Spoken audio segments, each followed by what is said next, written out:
We're back now with an exclusive interview with rapper Tory Lanez, currently serving a 10-year prison sentence after he was found guilty in the 2020 shooting of Megan Thee Stallion. Tonight, Lanez's lawyers say there was evidence not presented in the initial trial as they argue for his release. Here's NBC News entertainment correspondent Chloe Malas. Tonight, rapper Tory Lanez breaking his silence in his first ever broadcast interview from behind bars since being found guilty of shooting Grammy winner Megan Thee Stallion in the foot outside a party in 2020. I've never been violent towards a woman. I would never hit a woman, let alone shoot a woman. Lanez, whose real name is Daystar Peterson, spoke to NBC News from California Men's Colony, a prison where he's 3 years into a 10-year sentence after being found guilty on 3 felony counts, including assault with a semi-automatic firearm. There is definitely a very big misconception about me that seems to the public as I'm this monster. And I feel like I was catapulted into this poster child for the unprotection of Black women. And it's just so unlike me. And I've never really had a chance to express that. But you can look at my criminal record. I don't have one. I never had one. And I feel like, that connotation that I would do anything of this monstrous proportion is just, it's completely incorrect and it's wrong. Lanez declined to testify during his 2022 trial. Do you regret not taking the stand?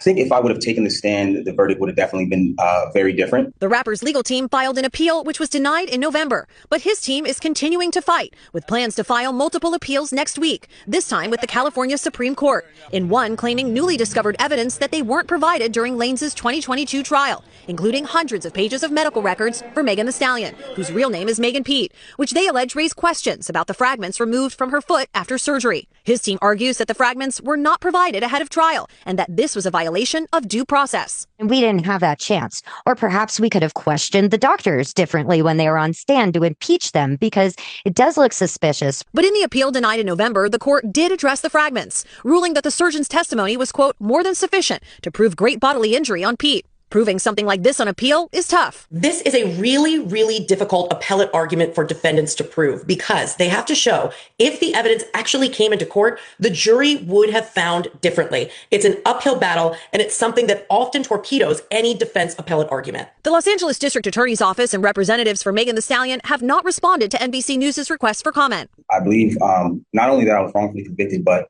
the amount of new evidence that has emerged since that trial, I think, has been overwhelming. What has life been like in prison for the last couple of years? Truthfully, I've done my best to keep my head above water, but mentally, I've gone through trauma that I sometimes even struggle with, because I never imagined myself dealing with things that I would have to deal with. I've been stabbed 17 times. I almost lost my life. If you could say something to Megan Thee Stallion today, what would it be? I think that I wouldn't say something directly to her. I'd like that moment to happen in person. We've both gone through a lot. There's this connotation that, like, I share this hatred for her, but I don't. I genuinely passed that. I'm at a place of healing in my life. I'm at a place of taking accountability for the things that I did wrong. And when I talk about my case, I don't want it to be taken as me coming at her, because it's not that. I'm just asking for somebody in the system to look at my case and look at the evidence and ask if this was fair.